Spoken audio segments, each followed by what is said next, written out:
രക്ഷയും പാവനാത്മാവിൻ സഹവാസവും നമ്മോടൊത്തെന്നും ഉണ്ടായിടട്ടെ.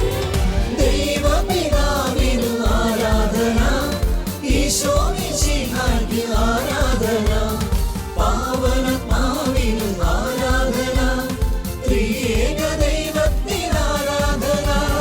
ദൈവപിതാവിനു ആരാധന, ഈശോ മിശിഹായ്ക്ക് ആരാധന, പാവനാത്മാവിനു ആരാധന, ത്രിയേക ദൈവത്തിന് ആരാധന.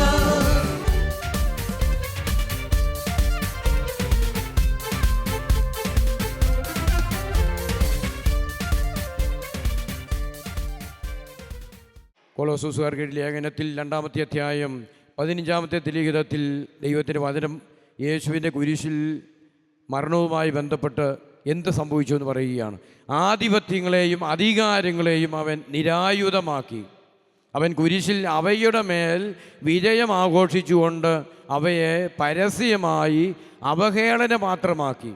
അപ്പോൾ യേശു കുരിശിൽ മരിക്കുമ്പോൾ ആ കാലഘട്ടങ്ങളിൽ കുരിശ് മരണം എന്ന് പറയുന്നത് അപമാനത്തിൻ്റെ അടയാളം, അത് പരാജയത്തിൻ്റെ അടയാളം, ശിക്ഷയുടെ അടയാളമാണ്. എങ്കിൽ യേശു അങ്ങനെ ശിക്ഷ വിധിച്ച് അധികാര സ്ഥാനങ്ങൾ അനേകരെ കുരിശുമരണത്തിലൂടെ പീഡിപ്പിച്ച് മരിപ്പിക്കുന്നുണ്ടായെങ്കിൽ, കൊല്ലുന്നുണ്ടായെങ്കിൽ യേശുവിൻ്റെ കുരിശുമരണത്തിലൂടെ സംഭവിച്ചത് പറയുക, ആധിപത്യങ്ങളെയും യേശുവിനെ കുറ്റം വിധിച്ച ആധിപത്യങ്ങൾ, അധികാരങ്ങൾ, അവരെയെല്ലാം അവൻ നിരായുധമാക്കി. കുരിശിൽ അവയുടെ മേൽ വിജയം ആഘോഷിച്ചു എന്ന് പറയുക. തൻ്റെ ഉത്ഥാനത്തിലൂടെ യേശു കുരിശ് മരണത്തെ ഒരു വിജയമാക്കി മാറ്റി. അതുകൊണ്ടാണ് കുരിശിൻ്റെ ചുവട്ടിൽ നിന്ന് ശതാധിപൻ വിളിച്ചു പറയുകയാണ്, യേശുവിൻ്റെ കുരിശ് മരണം സംഭവിക്കുമ്പോൾ ദേവാലയത്തിലെ തിരശ്ശീല കീറിപ്പോകുന്നതും അതുപോലെ തന്നെ ഭൂമി കുലുങ്ങുന്നതും അന്ധകാരം കടന്നു വരുന്നതും എല്ലാം കാണുമ്പോൾ ശതാധിപൻ വിളിച്ചു പറയുകയാണ്, അവൻ സത്യമായും ദൈവപുത്രനായിരുന്നു, അവൻ സത്യമായും ദൈവപുത്രനായിരുന്നു എന്ന് ആദ്യമേ വിളിച്ചു പറയുന്ന വ്യക്തി ശതാധിപനാണ്. കാരണം യേശുവിൻ്റെ കുരിശുമരണം ഒരു പരാജയമല്ല, ഒരു വിജയമാണ് എന്ന് തിരിച്ചറിഞ്ഞ ശതാധിപൻ വിളിച്ചു പറഞ്ഞേ ഹല്ലേലൂയാം, സന്തോഷത്തോട് പറഞ്ഞേ ഹല്ലേലൂയാം. അതുകൊണ്ട് യോഹന്നാൻ്റെ സുവിശേഷത്തിൽ 19-ാമത്തെ അധ്യായം 34-ാമത്തെ തിലിഖിതത്തിൽ യേശുവിൻ്റെ കുരിശുമരണത്തെക്കുറിച്ച് വ്യക്തമായിട്ട് പറയുന്നുണ്ട്. അതൊരു വിജയമായിരുന്നതിനെക്കുറിച്ച് പറയുക. പടയാളികളിൽ ഒരുവൻ അവൻ്റെ പാർശ്വത്തിൽ കുന്തം കൊണ്ട് കുത്തി, ഉടനെ അതിൽ നിന്ന് രക്തവും വെള്ളവും പുറപ്പെട്ടു. അത് കണ്ടയാൾ തന്നെ സാക്ഷ്യപ്പെടുത്തിയിരിക്കുന്നു, അവൻ്റെ സാക്ഷ്യം സത്യമാണ്. യേശുവിൻ്റെ കുരിശുമരണം ഒരു സത്യമാണ് എന്ന് യോഹന്നാൻ്റെ സുവിശേഷത്തിൽ യോഹന്നാൻ ശ്രീക വെളിപ്പെടുത്തി തരികയാണ്. കുരിശിൻ ചുവട്ടിൽ സാക്ഷ്യം വഹിച്ച വ്യക്തിയാണ് യോഹന്നാൻ. പരിശുദ്ധ മറിയത്തോടൊപ്പം കുരിശിൻ ചുവട്ടിൽ ഉണ്ടായിരുന്ന വ്യക്തിയാണ് യോഹന്നാൻ. മറ്റ് ശിഷ്യന്മാരെല്ലാം ഓടി ഒളിച്ചു, ഭയപ്പെട്ടോടിയെങ്കിൽ യോഹന്നാൻ ക്രൂശിതനോടുള്ള സ്നേഹമുണ്ടായിരുന്നത് കൊണ്ട് സാക്ഷ്യപ്പെടുത്തിയ കുരിശിൻ ചുവട്ടിൽ നിന്നു. പറഞ്ഞേ ഹല്ലേലൂയാം, ഹല്ലേലൂയാം. അപ്പം അതുകൊണ്ട് സ്നേഹമുള്ളൊരു യേശുവിൻ്റെ കുരിശുമരണത്തിൻ്റെ ആഴങ്ങൾ എത്രമാത്രമുണ്ട് എന്ന് നമ്മൾ തിരിച്ചറിയണം. നമ്മൾ കാണുമ്പോൾ ഏതാനും കുറച്ച് മുറിവുകൾ മാത്രം യേശുവിൻ്റെ ശരീരത്തിലുണ്ട്, അതൊന്നും അല്ല, അതിൻ്റെ അപ്പുറമുണ്ട്. യേശുവിൻ്റെ സഹനത്തിൻ്റെ ആഴങ്ങളെക്കുറിച്ച് അറിയാൻ വിശുദ്ധർ പ്രാർത്ഥിച്ചു. കങ്കരയിലെ വിശുദ്ധ എലിസബത്ത്, അതുപോലെ വിശുദ്ധ പ്രജീത്ത്, ഇവർ പ്രാർത്ഥിക്കുമ്പോൾ ഈശോ വെളിപ്പെടുത്തി കൊടുക്കുന്നുണ്ട് യേശുവിൻ്റെ കുരിശുമരണം എത്രമാത്രം വളരെയധികം വേദനയേറിയതായിരുന്നു എന്ന്. അങ്ങനെ അവർ പ്രാർത്ഥിക്കുമ്പോൾ ഈശോ പ്രത്യക്ഷപ്പെട്ട് അവർക്ക് വെളിപ്പെടുത്തി കൊടുത്ത കാര്യങ്ങൾ നമ്മൾ കേൾക്കുമ്പോൾ ഈശോ നമ്മോടുള്ള സ്നേഹം എത്രമാത്രം കാണിച്ചുവെന്ന് മനസ്സിലാക്കാൻ പറ്റും. ഈശോ പറയുകയാണ്, 150 പടയാളികൾ യേശുവിനെ ബന്ധനസ്ഥനാക്കാൻ വന്നു. 150 പടയാളികൾ. യേശു സത്യമായിട്ടും ദൈവത്തിനല്ലായിരുന്നെങ്കിൽ 150 പേര് പറഞ്ഞ ആവശ്യമുണ്ടോ? ഒറ്റത്തട്ടിന് മറിച്ചിടാന്നല്ലേ ഉള്ളൂ. 2-3 പേര് വന്നാൽ പോരെ പടയാളികൾ. എന്തിനാ ഈ 150 പേര് വരുന്നത്? യേശുവിനെ പീഡിപ്പിക്കാൻ, ബന്ധനസ്ഥനാക്കാൻ. യേശു പറയുക 150 പടയാളികൾ തന്നെ ബന്ധനസ്ഥനാക്കാൻ വന്നു. വീണ്ടും പറയുന്നുണ്ട്, 23 പേർ ചേർന്ന് യേശുവിനെ ബന്ധിച്ചു. 83 പേര് നീതി നടപ്പാക്കുന്നതിനുണ്ടായിരുന്നു എന്ന് ഈശോ പറയാം. യേശുവിൻ്റെ കുരിശുമരണ സമയത്ത് 150 പ്രാവശ്യം യേശുവിൻ്റെ തലയിൽ അടിച്ചു എന്ന് പറയാം. 150 പ്രാവശ്യം. നല്ല ഒരു ഇടി കിട്ടിയാൽ മതി, നമ്മൾ ചത്തുപോകും. തലക്കെട്ടൊന്ന് കിട്ടിയാൽ മതി. പക്ഷെ 150 പ്രാവശ്യം യേശു നമ്മോടുള്ള സ്നേഹത്തെ പ്രതി സഹനങ്ങൾ ഏറ്റെടുക്കുകയാണ്. 80 പ്രാവശ്യം യേശുവിൻ്റെ തോളിൽ ചവിട്ടി എന്ന് പറയുകയാണ്. 80 പ്രാവശ്യം കൃത്യമായി യേശു വെളിപ്പെടുത്തുകയാണ്. നമ്മൾ 14 സ്റ്റേഷൻസ് കുരിശിൻ്റെ വഴി ചെല്ലുമ്പോൾ അത് ഓടിച്ചിട്ട് നമ്മൾ പ്രാർത്ഥിച്ചു പോകും. അത് നമ്മുടെ ജീവിതത്തിൽ യേശുവിൻ്റെ സഹനത്തെക്കുറിച്ച് ചിന്തിക്കാനോ യേശുവിനോടുള്ള സ്നേഹത്തിൽ ആഴപ്പെടാൻ ഇത് നമ്മുടെ ജീവിതത്തിന് കാരണമാകുന്നുണ്ടോ എന്ന് നമ്മൾ ചിന്തിക്കണം. വിശുദ്ധ മറിയം ത്രേസ്യയുടെ ജീവിതം നമ്മൾ പരിശോധിക്കുമ്പോൾ കേരളത്തിലെ വലിയൊരു വിശുദ്ധയാണ് വിശുദ്ധ മറിയം ത്രേസ്യ. ഹോളി ഫാമിലി കോൺഗ്രിഗേഷനെല്ലാം സ്ഥാപിച്ച വിശുദ്ധ. ഈ വിശുദ്ധയുടെ ജീവിതം പരിശോധിക്കുമ്പോൾ നമുക്കറിയാം, ബാല്യത്തിൽ തന്നെ ക്രൂശിതനായി യേശുവിനോടുള്ള സ്നേഹമുണ്ടായിരുന്നു. ക്രൂശിതൻ്റെ സഹനങ്ങൾ തൻ്റെ ജീവിതത്തിൽ ഏറ്റെടുക്കാൻ തയ്യാറായ ഒരു വ്യക്തിയാണ് നന്നേ ബാല്യം മുതൽ. അതുകൊണ്ട് ആന നടക്കുന്നവർ രണ്ട് കാലുമുട്ടുകൾ കുത്തി 2 കൈമുട്ടുകൾ കുത്തി ആന നടക്കുന്നവർ പോലെ നടക്കുമായിരുന്നു. കാലുവരിയിലേക്കുള്ള യേശുവിൻ്റെ പീഡാസഹനം തൻ്റെ ജീവിതത്തിൽ ഏറ്റെടുക്കണമെന്ന് വിചാരിച്ച് അങ്ങനെ നടക്കുമ്പോൾ മുതുകത്ത് കയറ്റി വലിയ കല്ലെടുത്ത് വെക്കുമെന്നാണ് പറഞ്ഞത്. കുരിശിൻ്റെ ആ സഹനങ്ങൾ ഏറ്റെടുക്കാൻ വേണ്ടി മുട്ടുകുത്തി കൈകുത്തി ആന നടക്കുന്ന പോലെ നടന്ന് മുതുകത്ത് വലിയ കല്ല് കയറ്റി വെച്ചു നടക്കുമായിരുന്നു. യേശുവിൻ്റെ പീഡാസഹനം തൻ്റെ ശരീരത്തിൽ ഏറ്റെടുക്കാൻ കാൽവരിയിലേക്കുള്ളൊരു യാത്രയായി ചിന്തിച്ചുകൊണ്ട് അങ്ങനെ നടക്കുമ്പോൾ ചരിത്രത്തിൽ പറയുന്നൊരു കാര്യമുണ്ട്. ഉണ്ണീശോ ഈ കല്ലെടുത്ത് മാറ്റി മറിയം ത്രേസ്യയുടെ ശരീരത്തിൽ കയറിയിരുന്നു, പുറത്ത് കയറിയിരുന്നു എന്ന് ചരിത്രത്തിൽ വായിക്കുന്നുണ്ട്. യേശുവിൻ്റെ ഈ കുരിശുമരണത്തെക്കുറിച്ച് ധ്യാനിക്കുന്നൊരു വ്യക്തി യേശുവിൻ്റെ പീഡാസഹനത്തിൻ്റെ ആഴങ്ങളിലേക്ക് കടന്നു വരുമ്പോൾ ക്രൂശിതനായ യേശുവിനോടൊരു സ്നേഹം തോന്നും. ഇന്നെന്തുകൊണ്ടാണ് സഭ വിട്ടുപോകുന്നത്? ഇതെന്തുകൊണ്ടാണ് മതം വിട്ടുകൊണ്ട് അന്യപുരുഷന്മാരെ വിവാഹം ചെയ്യാൻ പോകുന്നത്? യേശു ആരാണെന്ന് തിരിച്ചറിഞ്ഞിട്ടില്ല. യേശു നിനക്ക് വേണ്ടി രക്തം ചിന്തി നിന്നെ രക്ഷിക്കാൻ ഇത്രമാത്രം പീഡകൾ ഏറ്റെടുത്തു എന്ന് നിന്റെ ജീവിതത്തിൽ തിരിച്ചറിയുന്നത് പരാജയം സംഭവിക്കുന്നതാണ് മതം വിട്ടുപോകുന്നതിന് കാരണം. നമ്മുടെ ക്യാറ്റഗിസങ്ങളും അതുപോലെ തന്നെ നമ്മുടെ പരിശീലനങ്ങളും കുടുംബത്തെ പരിശീലനങ്ങൾ പോരാ എന്നുള്ളതാണ് അതിൻ്റെ അർത്ഥം. യേശുവിനോടൊരു സ്നേഹം ഉണ്ടെങ്കിൽ യേശുവിൻ്റെ കുരിശിൻ്റെ ആഴങ്ങൾ നമ്മൾ തിരിച്ചറിയണം, സഹനത്തിൻ്റെ ആഴങ്ങൾ തിരിച്ചറിയണം. ഇത് തിരിച്ചറിയുന്നൊരു വ്യക്തിയും യേശുവിനെ വിട്ടുപോകില്ല. അതുകൊണ്ടല്ലേ പീഡനങ്ങളുടെ മുമ്പിൽ രക്തസാക്ഷികൾ ഭയപ്പെടാതെ കത്തിക്ക് മുമ്പിൽ അല്ലെങ്കിൽ വാഴ്ത്തലുകൾക്ക് മുമ്പിൽ തങ്ങളുടെ ജീവിതത്തെ സമർപ്പിക്കുന്നത്? ക്രൂശിതൻ്റെ സ്നേഹം തിരിച്ചറിഞ്ഞു. ക്രൂശിതൻ തനിക്ക് വേണ്ടി ഏറ്റെടുത്ത സഹനങ്ങളുടെ ആഴങ്ങൾ തിരിച്ചറിഞ്ഞതുകൊണ്ട് തങ്ങളുടെ ജീവിതത്തെ ഒരു ബലിയായി സമർപ്പിക്കാൻ വിശുദ്ധർ തയ്യാറായി, രക്തസാക്ഷികൾ തയ്യാറായി. സ്നേഹമുള്ളൊരു യേശുവിൻ്റെ കുരിശിൻ്റെ സഹനത്തിൻ്റെ ആഴവിധ 80 പ്രാവശ്യം തോളിൽ ചവിട്ടേറ്റു എന്ന് ഈശോ വെളിപ്പെടുത്തി നൽകുകയാണ്. 108 പ്രാവശ്യം യേശുവിൻ്റെ ഉദരത്തിൽ പടയാളികൾ തൊഴിച്ചു. 24 പ്രാവശ്യം തലമുടിയിൽ കയറുകൊണ്ട് കെട്ടി ഈശോയെ വലിച്ചു. കാലുവരിയിലേക്കുള്ള യാത്രയിൽ 24 പ്രാവശ്യം തലമുടി കുത്തിന് കയറ് കെട്ടി വലിച്ചുകൊണ്ട് യേശുവിനെ വലിച്ചുകൊണ്ട് പോയി. നമ്മൾ 14 സ്റ്റേഷൻസ് ഇവിടെ വെച്ചിട്ടുണ്ട്. ഇത് പരിശോധിക്കുമ്പോൾ ഇതൊന്നും നമ്മൾ കാണില്ല. ഇത് വിശുദ്ധർ ഈശോയുള്ള സ്നേഹം കൊണ്ട് നിറഞ്ഞു ചോദിച്ചപ്പോൾ ഈശോ പറയുകയാണ്, ഇങ്ങനെ വെളിപ്പെടുത്തി കൊടുക്കുകയാണ്, ഇത്രമാത്രം ഞാൻ സഹിച്ചു, ഇത്രമാത്രം നിനക്ക് വേണ്ടി ഞാൻ സഹിച്ചു. ഈശോ പറയുന്ന മറ്റൊരു കാര്യമുണ്ട്. 180 പ്രാവശ്യം ഈശോയുടെ മുഖത്ത് തുപ്പി, കാർക്കിച്ചു തുപ്പി എന്ന് പറയുകയാണ്. പടയാളികൾ കാർക്കിച്ചു തുപ്പി. പറഞ്ഞേ ഹല്ലേലൂയാം, ഹല്ലേലൂയാം, യേശുവേ ആരാധന. ക്രൂശിതനെ സ്നേഹിച്ച് ഹല്ലേലൂയാം, ഹല്ലേലൂയാം. ഈശോ പറയുകയാണ് 5480 പ്രാവശ്യം ഈശോയെ അടിച്ചു എന്ന് പറയുകയാണ് അവർ. പടയാളികൾ 5480 പ്രാവശ്യം ഈശോയെ അടിച്ചു.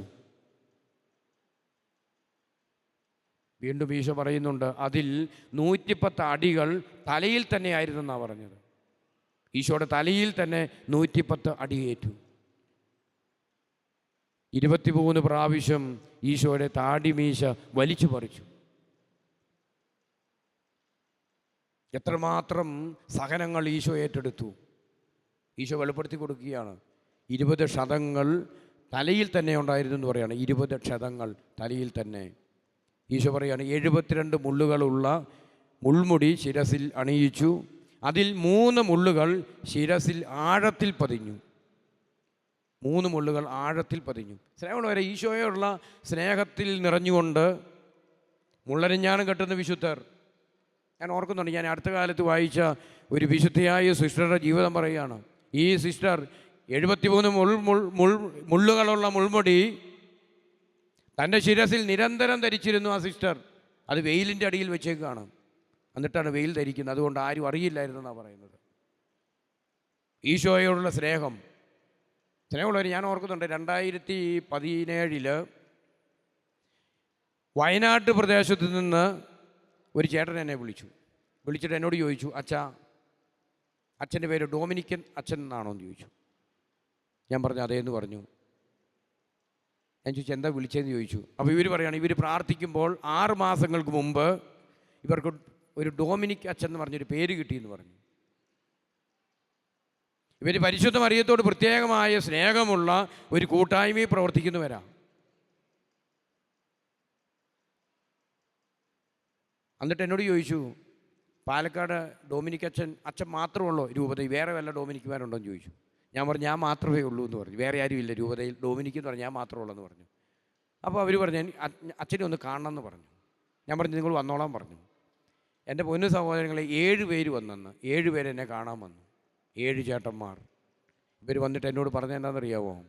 ഇവരെന്നോട് പറഞ്ഞു, ഈ കാലഘട്ടങ്ങളിൽ പരിശുദ്ധ മറിയം ഇവർക്ക് വെളിപ്പെടുത്തി കൊടുക്കുകയാണ് സഹനങ്ങൾ സഭയ്ക്ക് വേണ്ടി ഏറ്റെടുക്കാൻ. സഹനങ്ങൾ സഭയ്ക്ക് വേണ്ടി ഏറ്റെടുക്കണം.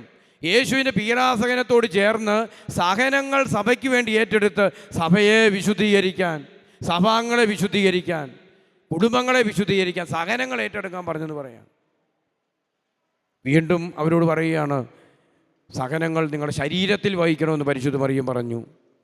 ഇവരങ്ങനെ മുള്ളരിഞ്ഞാണ് കെട്ടുന്ന ചേട്ടന്മാർ ഈ 7 ചേട്ടന്മാർ വന്നു. ഞാൻ പറഞ്ഞു നിങ്ങളിന്ന് പോകണ്ടെന്ന് പറഞ്ഞു. ഇവർ 3 ദിവസം എൻ്റെ കൂടെ താമസിച്ച് പ്രാർത്ഥിക്കുകയാണ്. പിന്നീട് ഇവരെന്നോട് പറഞ്ഞു ഞങ്ങൾ 2 ആഴ്ച കഴിയുമ്പം വരുമെന്ന് പറഞ്ഞു. 2 ആഴ്ച കഴിഞ്ഞപ്പോൾ ഈ 7 ചേട്ടന്മാർ മുള്ളരിഞ്ഞാണ് കെട്ടി അരയിലും കയ്യിലൊക്കെ കെട്ടി നടക്കുന്ന ചേട്ടന്മാർ, അങ്ങനെയുള്ള അൽമായ ചേട്ടന്മാരുണ്ട്. നിങ്ങൾക്ക് അറിയാവോ ഇതുവല്ലോ? അപ്പോൾ ഞാൻ ഈ ചേട്ടന്മാർ 2ാം ട്രിപ്പ് വന്നു കഴിഞ്ഞപ്പോൾ അപ്പോൾ കുറച്ചുകൂടെ അടുപ്പമായി. അപ്പോൾ ഇവരെന്നോട് പറയാം, അച്ഛൻ എന്താ അച്ഛൻ എന്ന് പറഞ്ഞാൽ കളിയാക്കി പറയുന്നല്ല, ഞങ്ങളിങ്ങനെ അൽമായ സഹോദരങ്ങൾ മുൾക്കിരീടമെല്ലാം അങ്ങനെയുള്ള കാര്യങ്ങൾ മുള്ളരിഞ്ഞാണം കെട്ടി സഭയ്ക്ക് വേണ്ടി വൈദികരുടെ വിശുദ്ധീകരണം, സമർപ്പിത വിശുദ്ധീകരണം, കുടുംബങ്ങളുടെ വിശുദ്ധീകരണത്തിന് വേണ്ടി മുള്ളരിഞ്ഞാണം കെട്ടി ഞങ്ങൾ ശരീരത്തിൽ ക്രിസ്തുവിൻ്റെ സഹനത്തോട് ചേർന്ന് നിൽക്കുന്ന സഹോദരങ്ങൾ എന്ന് പറഞ്ഞു. അപ്പോൾ ഞാൻ പറഞ്ഞു എന്നാൽ നിങ്ങളുടെ ഈ ചേട്ടന്മാരായതുകൊണ്ട് കുഴപ്പമില്ലല്ലോ, നിങ്ങളുടെ കൈയൊക്കെ ഒന്ന് ഈ കെട്ടിയതൊന്ന് കാണിക്കാൻ പറഞ്ഞു. ഇവരുടെ ഷർട്ടൊക്കെ ഊരി കാണിച്ചു. എൻ്റെ പൊന്നു സഹോദരങ്ങളെ, അരയും കൈയെല്ലാം കാണുമ്പോൾ നമ്മൾ തിരിച്ചറിയണം എന്താണെന്നറിയോ? മുറിവേറ്റ കരിഞ്ഞുണങ്ങിയതും രക്തം മാർന്നൊഴുകുന്നതുമായ ശരീരത്തോടു കൂടിയ ചേട്ടന്മാർ സന്തോഷത്തോടെ അവർ ചെയ്യുക. എന്നിട്ട് 7 ചേട്ടന്മാർ 7 ദിവസം ജലപാനം മാത്രം നടത്തി, ഒരു ഭക്ഷണം വേണ്ട, ഒരു ചെലവും എനിക്കുണ്ടായില്ല. ഹല്ലേലൂയ. ഇവർ 7 ദിവസം വെള്ളം മാത്രം കുടിച്ചുകൊണ്ട് സഭയ്ക്ക് വേണ്ടി പ്രാർത്ഥിക്കാൻ അവരവിടെ ഇരുന്നു. ഇടയ്ക്കിടയ്ക്ക് വരും. ഇടയ്ക്കിടയ്ക്ക് ഈ ചേട്ടന്മാർ, ഇപ്പോഴും എനിക്ക് നല്ല ബന്ധമുണ്ട് ആ ചേട്ടന്മാരുമായിട്ട്. പറഞ്ഞേ ഹല്ലേലൂയ, ഹല്ലേലൂയ. സ്നേഹമുള്ളവർ, നമുക്ക് സഭയോട് സ്നേഹമുണ്ടെങ്കിൽ, യേശുവിനോട് സ്നേഹമുണ്ടെങ്കിൽ നമ്മൾ 4 ഹല്ലേലൂയ കൈയുയർത്തി പറഞ്ഞാൽ മാത്രം മതിയോ? അത് മതിയോ? അതുപോലെ എൻ്റെ പൊന്നു സഹോദരങ്ങളെ, നമ്മൾ സഭയ്ക്ക് വേണ്ടി നമ്മൾ ശരീരത്തിൽ സഹിക്കണം. സഭയ്ക്ക് വേണ്ടി നമ്മൾ ശരീരത്തിൽ കുടുംബങ്ങളുടെ വിശുദ്ധീകരണത്തിന് വേണ്ടി. അയലോകം വീട്ടിൽ നിന്ന് ഒരു വേണ്ടി ചാടിപ്പോയാൽ നമുക്ക് കുഴപ്പമില്ല, നമ്മുടെ വീട്ടിൽ നിന്ന് ചാടിപ്പോയാൽ നമുക്ക് കുഴപ്പമുള്ളൂ. ഇതൊരു നമ്മുടെ വേദനയാകണം. ആ കുടുംബത്തിൻ്റെ വേദന നമ്മുടെ വേദനയാണ്. ആ കുടുംബത്തിൻ്റെ വേദന യേശുവിൻ്റെ വേദനയാണ്, അത് സഭയുടെ വേദനയാണ്. അതുകൊണ്ട് പരിഹാരത്തിൻ്റെ പ്രായശ്ചിത്തത്തിൻ്റെ ഒരു അരൂപിയിലേക്ക് ഈ കാലഘട്ടത്തിൽ കടന്നു വരാൻ ഈശോ നമ്മെ ആഹ്വാനം ചെയ്യുക. നമ്മൾ കരിസ്മാറ്റിക് ധ്യാനം കൂടി, കൺവെൻഷൻ കൂടി, നമ്മൾ ഹല്ലേലൂയ പറഞ്ഞ് ബൈബിൾ വായിച്ച് മാത്രം പോയാൽ പോരാ. ഈ ശരീരത്തിൽ സഹനങ്ങൾ ഏറ്റെടുക്കുന്ന വ്യക്തികളായി പരിഹാര അനുഷ്ഠാന പ്രേഷിതത്വം ഉണ്ട്. അതറിയാവോ? പരിഹാര അനുഷ്ഠാന പ്രേഷിതത്വം നിങ്ങൾ കേട്ടിട്ടുണ്ടോ? അങ്ങനെ ഒരു വാക്ക്, പരിഹാര അനുഷ്ഠാന പ്രേഷിതത്വം, അങ്ങനെ ഒരു വാക്ക് കേട്ടിട്ടുണ്ടോ? കേട്ടിട്ടില്ല. അങ്ങനെ ഒരു വാക്കുണ്ട്. നമുക്കറിയാം സഭയുടെ ആരംഭം മുതൽ നമ്മൾ പരിശോധിച്ചാൽ മർക്കോസ് 16:15 നിങ്ങൾ സകല സൃഷ്ടികളോടും പോയി സുവിശേഷം പ്രഘോഷിക്കാൻ അപ്പോസ്തലന്മാർ പറഞ്ഞു. ലോകം മുഴുവൻ സുവിശേഷം എത്തി. അതുകൊണ്ട് നമ്മൾ സുവിശേഷത്തിൽ വിശ്വസിച്ചു, നമ്മൾ യേശുവിൽ വിശ്വസിച്ചു. സ്നേഹമുള്ളവരെ, സഭ എല്ലാ സ്ഥലത്തും എത്തി. ഇന്ന് സഭയൊരു ദുർബലപ്പെട്ടുകൊണ്ടിരിക്കുന്ന ഒരു കാലഘട്ടത്തിലാണ് ജീവിക്കുന്നത്.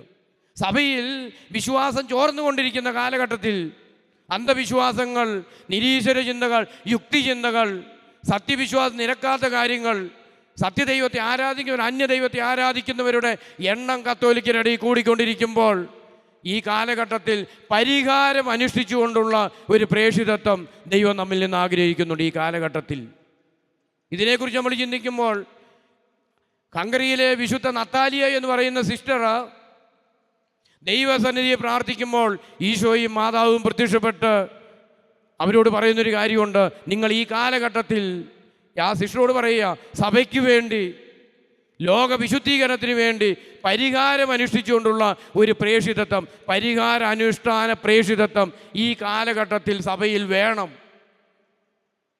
എന്നിട്ട് ഈശോ ആവശ്യപ്പെടുകയാണ്, 3 വർഷത്തിനുള്ളിൽ പരിഹാരം അനുഷ്ഠിച്ചുകൊണ്ടുള്ള ഒരു പ്രേഷിത പ്രവർത്തന സഭയിൽ വേണം, ക്രൂശിതനായ യേശുവിൻ്റെ സഹനത്തോട് ചേർന്ന്. ആ കാലഘട്ടത്തിൽ ആരും അത് കേട്ടില്ല. ആ കാലഘട്ടത്തിൽ സഭ കേട്ടില്ല, ദൈവജനം കേട്ടില്ല, സഭാ നേതൃത്വം കേട്ടില്ല. ഈശോ പറഞ്ഞു ഇതിന് പരിഹാരം ചെയ്യേണ്ടതായിട്ട് വരും. ഈശോ പറഞ്ഞു ഇതിന് പരിഹാരം അനുഷ്ഠിക്കേണ്ടതായിട്ട് വരും. അന്ന് 12-ാം പീയൂസ് മാർപ്പാപ്പയാണ്. മാർപ്പാപ്പ ഇത് വിശ്വസിച്ചു.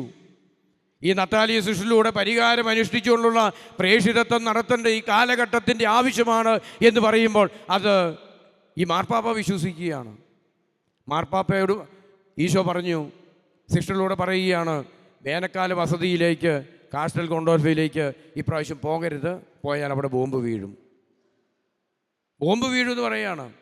യൂറോപ്പിൽ അങ്ങനെ ഒരു ബോംബ് വീഴാനുള്ള സാഹചര്യം വന്നില്ല. മാർപ്പാപ്പ പോയില്ല, പക്ഷേ അവിടെ ബോംബ് വീണു. ലോകമഹായുദ്ധം ആരംഭിക്കുകയാണ്. 1945 സ്നേഹമുള്ളവരെ, പിന്നീട് 3 വർഷത്തിനുള്ളിൽ നടത്തണമെന്ന് പറഞ്ഞെങ്കിൽ ഇവർ ചെയ്യാൻ തയ്യാറായില്ല. 5-ാമത്തെ വർഷമൊക്കെ ആയപ്പോഴത്തേക്കും കാർഡിനൽ ജോസഫ് മൈൻസെൻറ്റി എന്ന് പറയുന്ന കാർഡിനൽ ചാർജ് എടുക്കുമ്പോൾ ഈശോ പറഞ്ഞത് സീരിയസ് ആയിട്ട് എടുത്തു. പരിഹാരം അനുഷ്ഠിച്ചുകൊണ്ട് പ്രേഷിതത്വം നടത്താൻ ദൈവജനത്തെ ആഹ്വാനം ചെയ്ത് ദൈവജനത്തോട് പറയുന്നുണ്ട്, പരിഹാരം അനുഷ്ഠിക്കാൻ വേണ്ടി ഒരു ചാപ്പൽ പണിയാം. അതുകൊണ്ട് നിങ്ങൾ ദൈവജനം വീടുകളിലിരുന്നും നിങ്ങളുടെ ജോലി സ്ഥലങ്ങളിലെല്ലാം ഇരുന്ന് പരിഹാരം അനുഷ്ഠിച്ച് സഭയ്ക്ക് വേണ്ടി പ്രാർത്ഥിക്കണമെന്ന് പറഞ്ഞു. അതുകൊണ്ട് പരിഹാരം അനുഷ്ഠിക്കാൻ വേണ്ടിയുള്ള ഒരു ചാപ്പൽ പണിയണം, അതിന് വേണ്ടുന്ന നടപടികൾ ആരംഭിക്കാമെന്ന് പറഞ്ഞപ്പോൾ ദൈവജനം വിശ്വസിച്ച് കല്ല് ചിലർ തലയെ ചുമന്നുകൊണ്ട് വന്നു, ചിലർ മുട്ടിൽമേൽ ഇഴഞ്ഞുകൊണ്ട് കല്ലും ചുമന്നുകൊണ്ട് ദേവാലയം പണിയാൻ വേണ്ടി വന്നു. പരിഹാരം അനുഷ്ഠിക്കാൻ വേണ്ടി ഒരു കോൺഗ്രിഗേഷൻ തന്നെ ഈ കർദിനാൾ ഉണ്ടാക്കാൻ തീരുമാനിച്ചു. എന്നാൽ സ്നേഹമുള്ളവരെ, ഈശോ പറഞ്ഞ സമയം കഴിഞ്ഞു പോയി. 3 വർഷത്തിനുള്ളിൽ ചെയ്യണമെന്ന് പറഞ്ഞു, 5 വർഷമായി. എന്ത് സംഭവിച്ചെന്നറിയാം? ഗവൺമെൻറ് വന്ന് സഭ കീഴടക്കി, സഭാ സ്വത്തുക്കൾ കണ്ടുകെട്ടി, സമർപ്പിതരെയും അതുപോലെ തന്നെ വൈദികരെയും എല്ലാം പിടിച്ച് ജയിലിലാക്കി അവിടെ കിടന്ന് പരിഹാരം അനുഷ്ഠിക്കേണ്ടതായി അവർക്ക് വന്നു. നത്താലിയ സിസ്റ്ററിലൂടെ പറഞ്ഞു, നഗരത്തിലുള്ള പട്ടണങ്ങളിലുള്ള സകല ആശ്രമങ്ങളുടെയും അതുപോലെ ദേവാലയങ്ങളുടെയും വിശ്വസിക്കുന്ന സകല ഭവനങ്ങളുടെയും വാതിലുകളിൽ ഇങ്ങനെ എഴുതി കാണാൻ ഞാൻ ആഗ്രഹിക്കുന്നു, പരിഹാരം, പ്രായശ്ചിത്തം, ജീവിത പരിവർത്തനം. ഇത് എഴുതി കാണുന്നു ആഗ്രഹിക്കുക എന്ന് പറഞ്ഞു. പരിഹാരം, പരിത്യാഗം, ജീവിത പരിവർത്തനം. സ്നേഹമുള്ളവർ, ഈ കാലഘട്ടത്തിൽ സഭയെ സ്നേഹിക്കുന്നവർ ചെയ്യേണ്ട കാര്യം ഇതാ. പരിഹാരവും പരിത്യാഗവും ജീവിത പരിവർത്തനത്തിന് വഴിയിലൂടെ മാത്രമേ ഇന്ന് കുടുംബങ്ങൾ നവീകരിക്കപ്പെടുകയുള്ളൂ, സഭ നവീകരിക്കപ്പെടുകയുള്ളൂ. സ്നേഹമുള്ളവരെ, ക്രൂശിതനോട് സ്നേഹമുണ്ടെങ്കിൽ, രക്ഷിക്കുന്ന യേശുവിനോട് സ്നേഹമുണ്ടെങ്കിൽ ഹല്ലേലൂയ പറഞ്ഞ് അവസാനിപ്പിക്കേണ്ട ഒരു ജീവിതമല്ലിത്. ഇതിനപ്പുറം ശരീരത്തിൽ സഹിച്ചുകൊണ്ട് പൗലോസ്ലീഹ പറയുന്ന പോലെ ക്രിസ്തുവിൻ്റെ സഹനത്തിൻ്റെ കുറവിനെ എൻ്റെ ശരീരത്തിൽ ഞാൻ വഹിക്കുന്നു എന്ന് പറഞ്ഞുകൊണ്ട് ക്രൂശിനോട് തൻ്റെ ജീവിതത്തിൽ ആഭിമുഖ്യം പുലർത്തിയെങ്കിൽ ഈ കാലഘട്ടത്തിൽ വിശ്വാസികൾ സഹനത്തിൻ്റെയും പരിത്യാഗത്തിൻ്റെയും ജീവിത പരിവർത്തനത്തിൻ്റെയും വഴിയിലൂടെ സഭയെ ശക്തിപ്പെടുത്താൻ എന്ന് പറഞ്ഞാൽ കുടുംബങ്ങൾ വിശുദ്ധീകരിക്കപ്പെടുവാൻ തയ്യാറാകണം. പറഞ്ഞേ ഹല്ലേലൂയ. സന്തോഷത്തോട് പറഞ്ഞേ ഹല്ലേലൂയ. യേശുവേ നന്ദി, യേശുവേ ആരാധന. സ്നേഹമുള്ളവരെ, യേശു വീണ്ടും പറയുന്നൊരു കാര്യമുണ്ട്. യേശുവിൻ്റെ ശരീരത്തിൽ 100 മുറിവുകൾ ശരീരത്തിൽ ഉണ്ടായിരുന്നു. 608 പടയാളികൾ ചേർന്നാണ് യേശുവിനെ കാൽവരിയിലേക്ക് നയിച്ചത്. 608 പടയാളികൾ ചേർന്ന്. 3 പടയാളികൾ യേശുവിന് കാവൽ നിന്നു എന്ന് പറയുക. 1008 പേർ ചേർന്ന് യേശുവിനെ നിന്ദിച്ചു. എത്രമാത്രം നിന്ദിക്കാമോ അത്രമാത്രം 1008ഓളം പേര് ചേർന്ന് അവനെ നിന്ദിച്ചു. നമുക്കറിയാം, യേശുവിൻ്റെ തലയിൽ കറുത്ത തുണിയെല്ലാം ഇട്ട് മൂടിക്കെട്ടി അവനെ അടിച്ചു. ആരാന്ന് പറയാൻ പറഞ്ഞു, കാർക്കിച്ചു തുപ്പി. അതുപോലെ എല്ലാ തരത്തിലുമുള്ള നിന്ദനങ്ങൾ 1008 പേര് ചേർന്ന് യേശുവിന് നൽകി. പറഞ്ഞേ ഹല്ലേലൂയ, ഹല്ലേലൂയ. ഈശോ പറയുകയാണ്, 28,430 രക്തത്തുള്ളികൾ ഈശോ ചിന്തി എന്ന് പറയുകയാണ്. 28,430 തുള്ളി രക്തം ഈശോ നമുക്ക് വേണ്ടി ചിന്തി. പറഞ്ഞേ ഹല്ലേലൂയ.